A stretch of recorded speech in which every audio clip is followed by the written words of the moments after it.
As a women's health doctor, I speak with women every single week who tell me that they feel a sense of hesitation or even a little bit of anxiety when it comes to checking their breasts.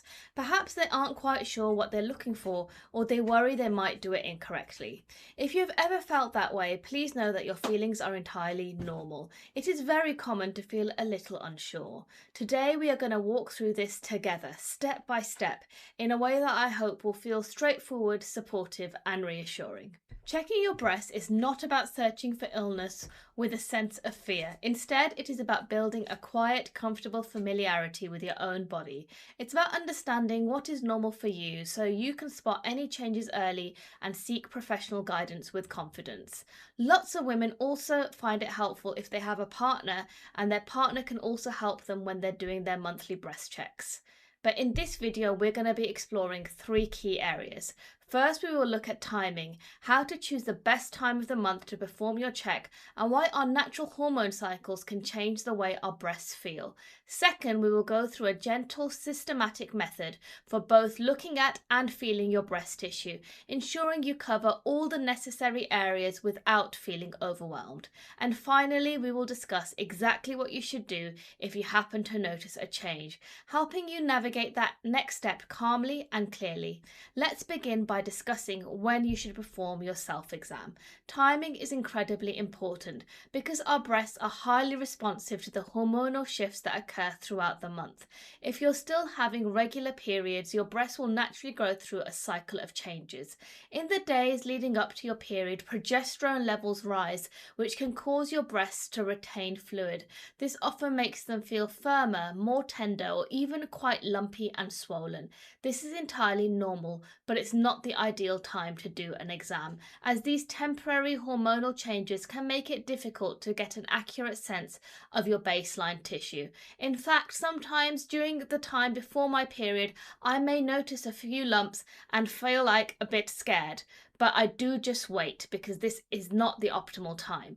The optimal time to check your breast is usually a few days after your period ends. Typically between day 7 and day 10 of your menstrual cycle, counting day 1 as the very first day of your period. At this point, your hormonal levels have dropped, fluid retention has eased, and your breast tissue is generally at its softest and most comfortable to examine. If you no longer have periods though, perhaps because you've gone through the menopause or because of a medical treatment or even because you're on contraception, the timing can be even simpler. I recommend choosing a specific memorable date each month. Lots of women use the first day of the month or even the middle of the month, such as the 15th. This helps you build a consistent habit without having to worry about hormonal fluctuations. Now let us move on to the practical steps of the exam itself. We divide this into two distinct parts, looking and feeling. Start by simply standing naturally with your arms relaxed at your sides. Take a moment to look at your breast. It is important to know that very few people have perfectly symmetrical breasts. It is entirely normal for one breast to be slightly larger or a different shape than the other. What you're looking for here is not symmetry, but rather any recent changes in their usual appearance. Look closely at the skin. Are there any areas of redness, dimpling, or puckering? Does the skin look smooth, or does it resemble the peel of an orange in certain areas? Next, look at your nipples. Have they changed position? Is one pulling inwards or pointing in a different direction than usual? Once you have done this with your arms by your side, gently raise both arms high above your head. This movement pulls the breast tissue upwards and highlights the contour of the lower part of the breast. Look again for any pulling of the skin or changes in shape. Finally, place your hands firmly on your hips and press downwards slightly, which tightens the chest muscles underneath. Gently turn slightly from side to side, observing how your breasts move and drape. This simple visual check takes less than a minute, but it is a highly effective way to spot subtle surface changes. Once you've completed the visual check, we move on to the physical feel. While some people prefer to do this in the shower with soapy water, which helps the fingers glide smoothly over the skin, I often recommend lying down on a bed. When you lie flat on your back, your breast tissue spreads out more evenly over your chest, making it much easier to feel the deeper layers of tissue. To begin, lie down and place a small pillow or a folded towel under your right shoulder. Then place your right arm behind your head. This flattens the right breast tissue across your chest. To examine your right breast, you will also use your left hand. It's important to use the correct part of your hand.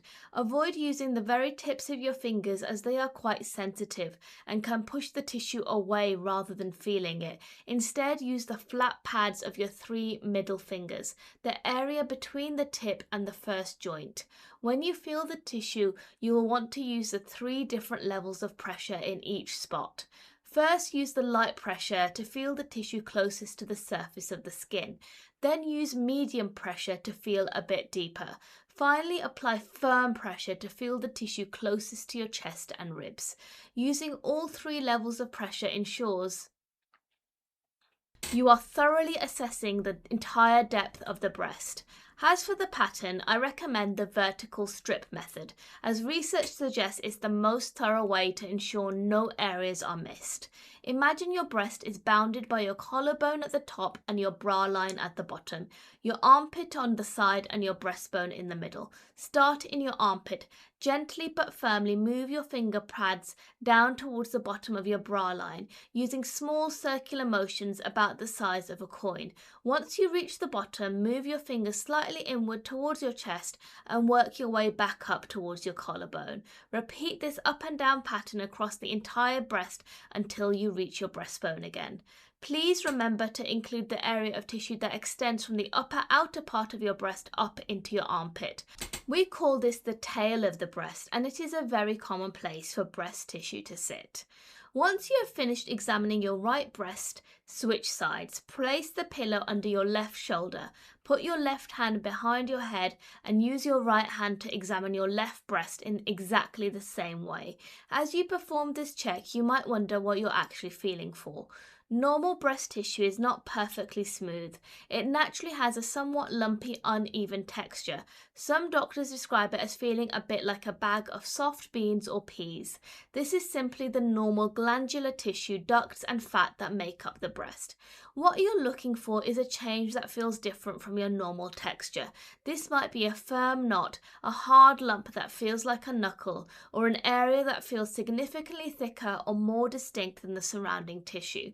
At this point, it is very important to pause and talk about what this means. While we are discussing how to check your breasts, please bear in mind that this educational guide is meant to support you, but it can never replace personalised medical advice from a qualified healthcare professional. Furthermore, self-exams are a wonderful way to practice breast awareness, but they do not replace routine clinical screenings such as mammograms, which are designed to detect changes long before they can be felt by hand. If you do feel a lump or if you notice any of the visual changes we discussed, please try to remain calm. It may reassure you to know that the vast majority of breast lumps, around 8 out of 10, are entirely benign. They are very often simple cysts filled with fluid or harmless fibrous tissue. However, any new or unusual change should always be evaluated in person by a doctor or specialist. In addition to a new lump, other signs that warrant professional review include any unexplained dimpling or puckering of the skin, a nipple that has suddenly turned inwards, any redness or scaliness on the nipple or breast skin, or any spontaneous nipple discharge, particularly if it is clear or stained with blood. But if you are also experiencing nipple discharge and you're not breastfeeding, I always recommend getting this checked out.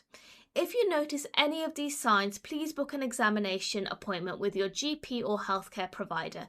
They will be able to examine you in a quiet, professional environment and, if necessary, arrange a simple scan or mammogram to give you complete peace of mind. To summarize our key steps today, try to check your breasts once a month. Ideally, a few days after your period ends or on a fixed date if your periods have stopped. Take a moment to look in the mirror with your arms in different positions, then lie down to feel the tissue systematically using the flat pads of your fingers and 3 levels of pressure. Another topic which can confuse a lot of women is perimenopause, but I do have a whole video on the early signs to watch out for, so feel free to check out that video next.